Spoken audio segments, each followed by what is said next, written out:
It's been a minute since I ranked a live-action Batman villain. Similar to villains like Scarecrow and Deadshot, Mr. Freeze has been used pretty limited in live action. Only 3 times. However, that is enough for me to rank his appearances. Which we've been doing for a lot of Batman villains. We even have a playlist linked down below. So is my Twitter and Instagram. Now, Mr. Freeze is a personal favorite villain of mine, so I'm really excited to do this video. And let's get into it.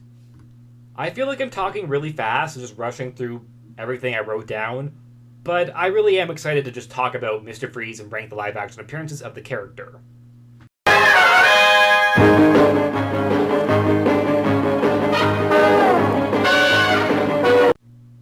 Now, if you've been following the series, this might surprise you since I've been ranking the 66 Batman villains fairly decently, even sometimes pretty high up. Because even though they're silly, they're usually the best campy versions of the characters. But unfortunately, that can't be said for Mr. Freeze. To be fair, this show does give the character his name, Mr. Freeze, because up until that point, the character was called Mr. Zero. 3 actors would play him: George Sanders, Otto Preminger, I'm sorry if I mispronounced that, and Eli Wallach. However, despite their distinct looks, nothing is really to note from any of them. This show has very campy but classic versions of Joker, Catwoman, Riddler, and Penguin. However, for this version of Mr. Freeze, he's not really as iconic, or nowhere as close. And that's probably because, unlike other villains that we just went over, the episodes that he's the main villain of are really lacking anything. Instead, he just feels like really any original campy villain from the series could replace the character and the story wouldn't change at all. Opposed to more iconic run-ins with 66 Joker, Catwoman, Riddler, and Penguin. Now, I don't dislike this version of Mr. Freeze, but it has to be said he's nowhere as iconic as other iconic, silly villains from this show. That being because the character isn't really done in a way that makes him stand out. The only thing that really does is his gimmick, that being ice, which doesn't necessarily have to be Mr. Freeze, and they don't really do much with it. Catwoman has whiskers that she ties around people's wrists. Riddler has pies that for some reason make people knock out. Joker has hella buzzers, and Penguin has a lot of umbrellas. But Mr. Freeze, his ice gimmick doesn't necessarily matter in his appearances. Any gimmick could have been swapped out with ice, and Mr. Freeze himself could have been swapped out with Egghead or King Tut. And the stories would not change. Probably at all. For maybe the exception of Batman not wanting to freeze to death, which also could be argued doesn't want to be hit with eggs to death. This Mr. Freeze just isn't really fun, he's not really silly, and he's not really important to the story.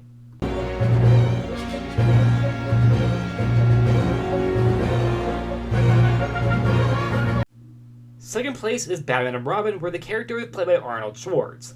I'm not saying the second part of his last name because I don't want that clip anywhere. It's unfortunate that 2 out of 3 of the Mr. Freezes in live action are, how do you say, not the most serious iterations of the character.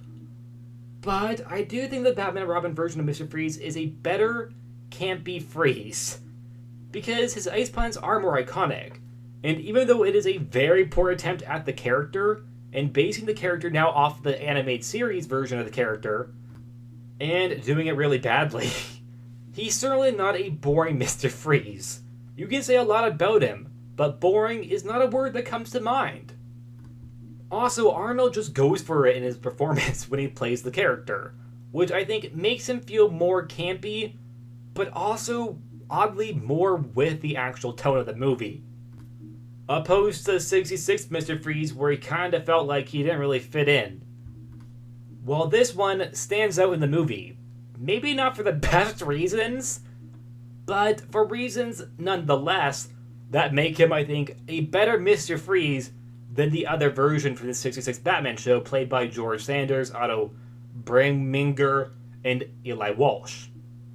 Also, Arnold has said on record that the only reason why he took the role was because he wanted his kid to see him in a Batman movie, and that he himself thought the movie was bad, but a lot of fun.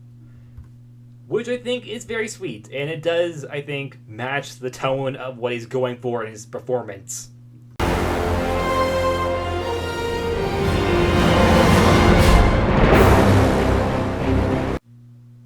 first place is Gotham, played by Nathan Darrow. This version of the character has some pretty big changes in his origin, which in my opinion gives both more agency to Nora as a character, but also more of a reason why Victor would stay a villain. Now, I'm not saying that this origin is better or should be in the comics, but for this continuity in this show, I think it is a pretty good addition to the show itself.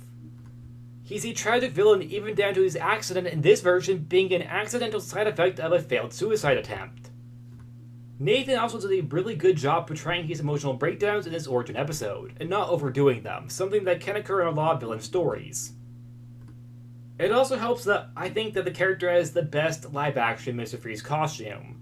Not best overall, but best live-action, because Batman Beyond has the best overall, in my opinion.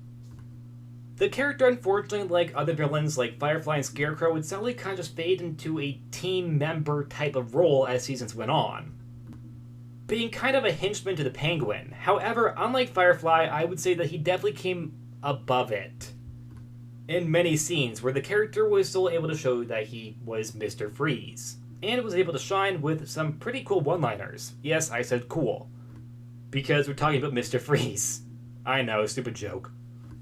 And therefore I think that Nathan Darrow is so far the best live-action Mr. Freeze. Although, considering that Mr. Freeze might be coming in Batman 2, well, the Batman 2, maybe we'll have a potential contender,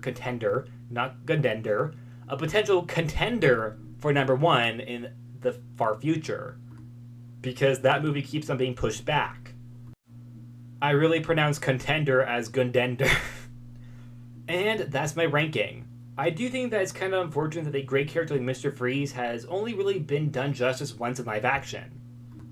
And even then, while I really liked it, he did kind of just turn into another henchman for the Penguin in the series as it went on. Although, I think as a better henchman than Firefly.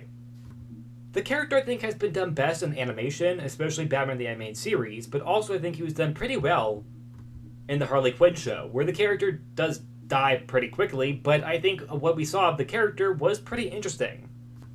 And that's it. Like always, please like, subscribe, and I'll see you guys next time. Bye!